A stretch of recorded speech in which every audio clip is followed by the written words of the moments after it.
Yeah, you bet. Yep.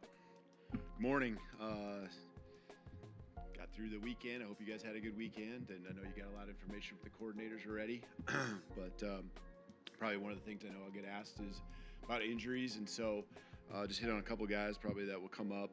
Cole Adams got hurt upper extremity injury, and we'll kind of see how he goes through the week here. We wouldn't rule him out, but I think probably be very limited early, and we'll see how it goes throughout the week there. But and then Pritchett played, in the game as you saw last, I think 6 plays or so, and came out good with that.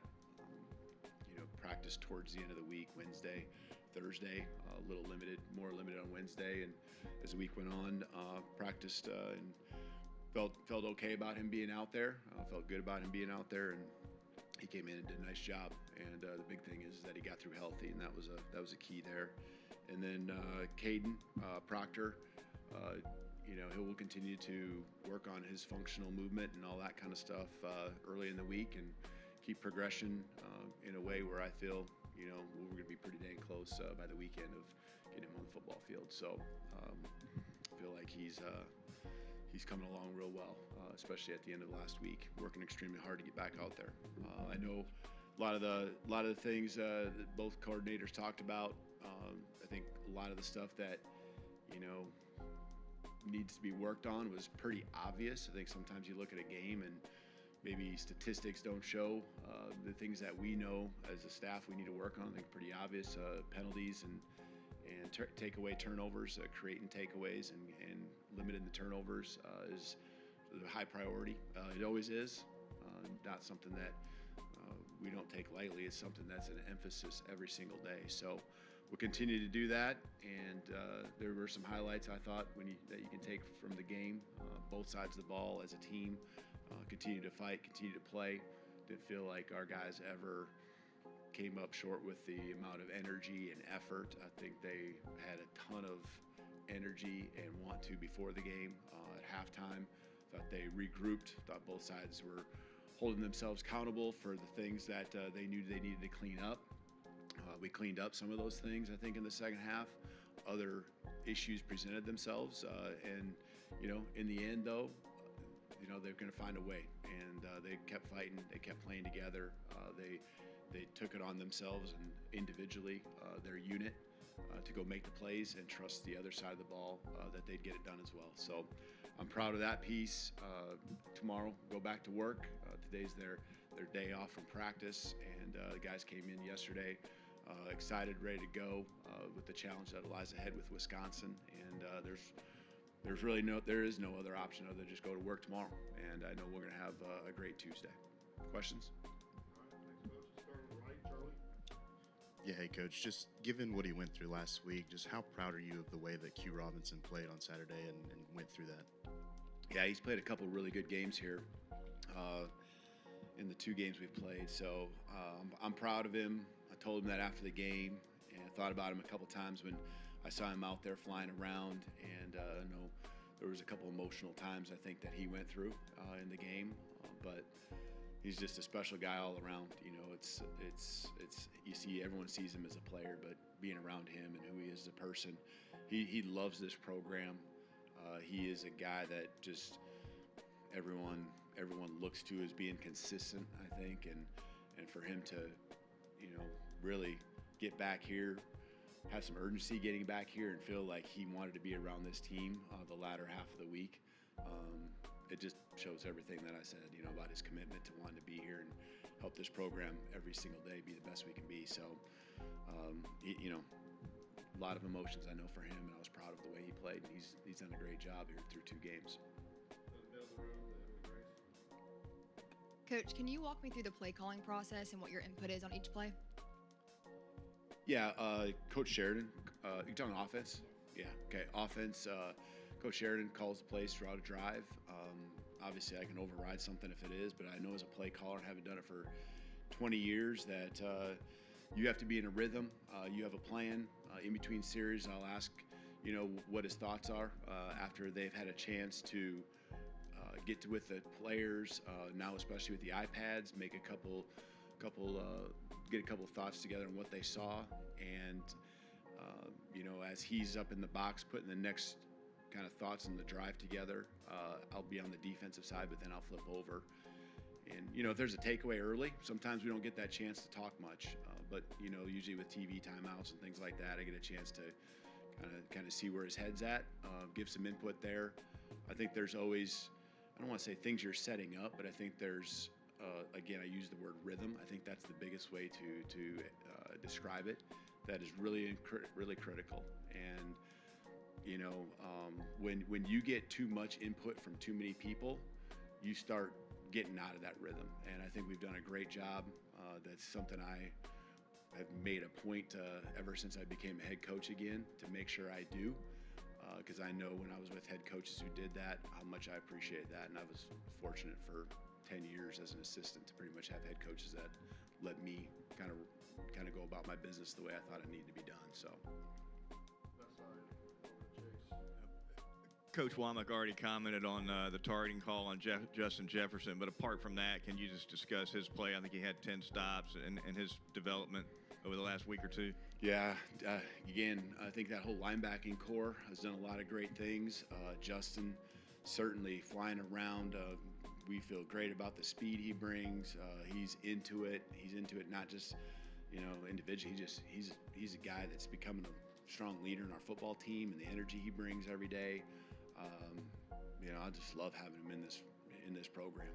He's involved in special teams, and so not having him out there in the first half will be tougher. I mean, more he's an important part of what we do with different packages, and so unfortunately that happened late in the game. So we'll have to work through that here in the first half of Wisconsin.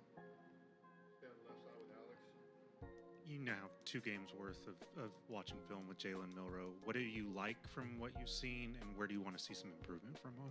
Okay. I think about some touchdown throws that he's made. K-Law in the first game, scrambling on the run. The one to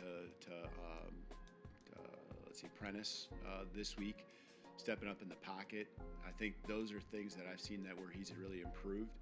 He had a scramble to Dupree, where he hit him along the sideline. I thought there was another one that he did a really good job, and some other guys could have worked with him a little bit better on a scramble drill.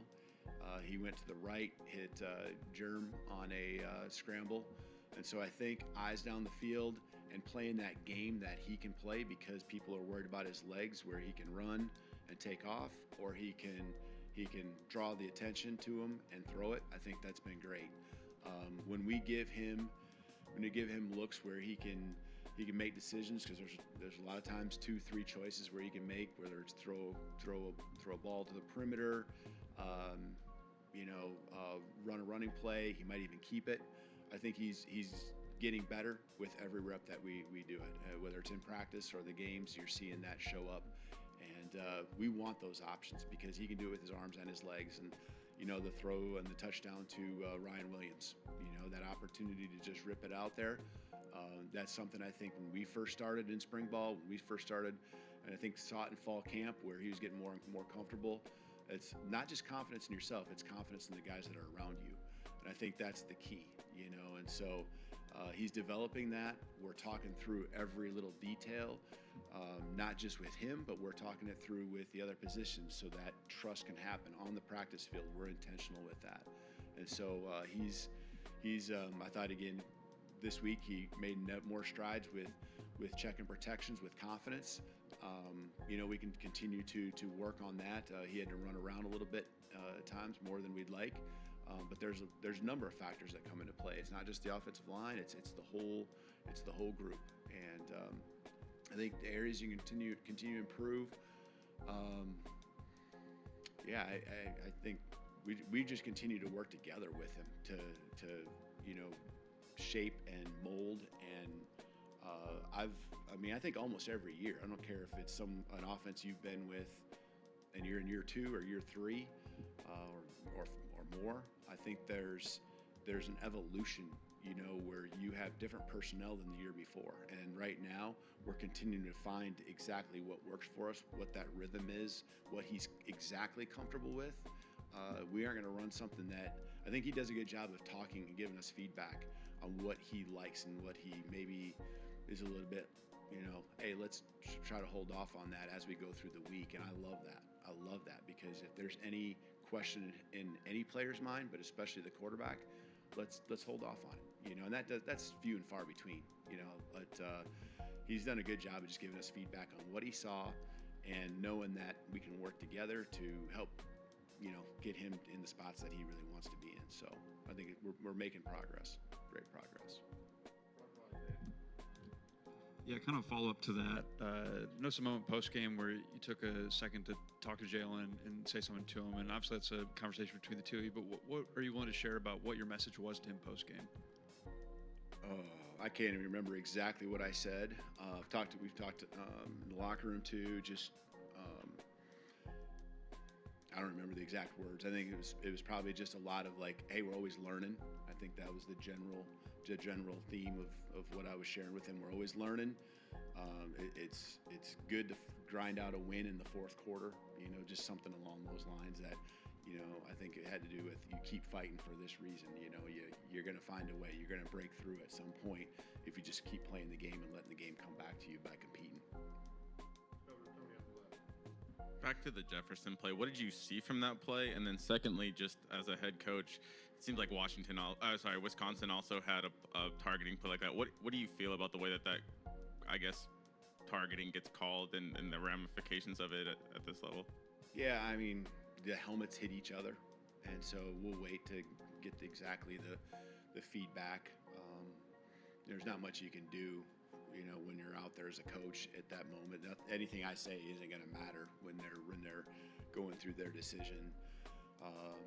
And so, their helmets hit, and now it's just a matter of whether you met any or all of the ways that they determine whether it's targeting or not. So, face mask versus crown, all those type of things. And I know, they got a player that's out too, and I think that was more of a mid-level hit in that game. So. Coach, when you have a position group that may be struggling a bit with penalties, like what do you say to that group to keep them calm and keep them mentally engaged? Well, I think for us in that game, last weekend, we needed to adjust to how it's being called, and I think that's what you try to just, hey, it's getting called, right? Getting called tighter. And, now we're really able to look at replays and understand, if you didn't see it in the game when it happened live or why it was called, because sometimes it's on the other side of the field from where our bench is at, you can go back and you can see the end zone and wide shot and try to determine how tight is it called, and so, trying to stress that, we got to do a good job keeping it, and our hands were inside in a lot of cases. We just kept grabbing cloth longer when they were pulling away from us just for that split second, and, holding getting called, and, unfortunately it brought back, I don't know, this is a rough tally, but I wanted to just kind of do my own numbers. I think it was probably at least 180, 190 yards worth of offense, not counting the yards that we lost because of the penalty assessment. And that's a game changer. In the first half alone, I think it was probably at least 180. So we got to adjust and make sure we're playing the game the way it's supposed to be played.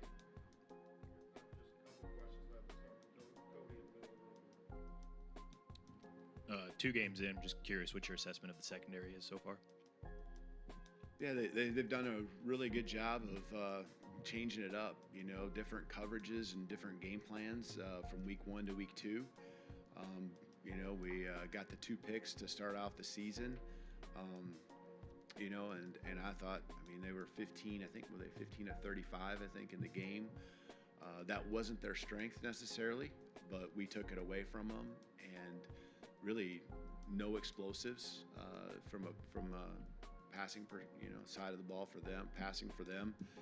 So I really like that. I think we, different guys are coming up and making tackles. Malachi did a nice job having to come up. Unfortunately, sometimes, the quarterback did break contain and make some plays with his legs, but guys were there to go go get them on the ground and live to see another play. And that's your last line of defense. And I think we've done a good job of only giving up one touchdown so far.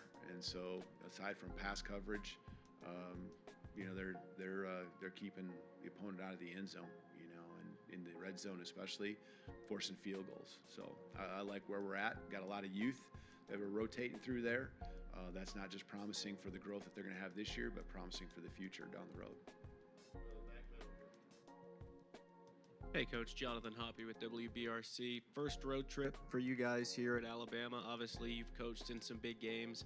How do you get these guys ready for what will be a great environment up in Wisconsin? Yeah, there's nothing like playing at home here at Bryant Denny, but I think there is something to knowing you're going to go into a great environment. These guys really probably haven't been there. Maybe a couple guys from the Midwest that have seen that or been on a visit maybe at one point. But it's going to be a great atmosphere up there, and it's one that I think when you're preparing to go play those games, and we'll of course have that many times here with the SEC schedule too. That hostile environment, taking it on and knowing that it's kind of you versus everyone there. So I think our guys are looking forward to the challenge. They're looking forward to improving on this last week, and knowing that we're going to have to in order to face and get a win versus Wisconsin on Saturday. Hey, Coach. Coach Womack touched on it, but what did you make of Tim Keenan's performance, and just have you seen him continue to kind of be a leader for your defense this year? Yeah, I caught Tim yesterday. I just think we all are on the same page and feeling that he's done a really nice job here the first two games as well. Just pushing the pocket and disciplined. His assignment. He's just steady as a person, but he's also just steady as a player. The force inside, So his strength is important.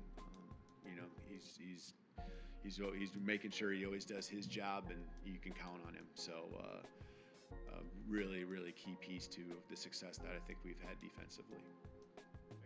Awesome. Thank you, Roll Tide.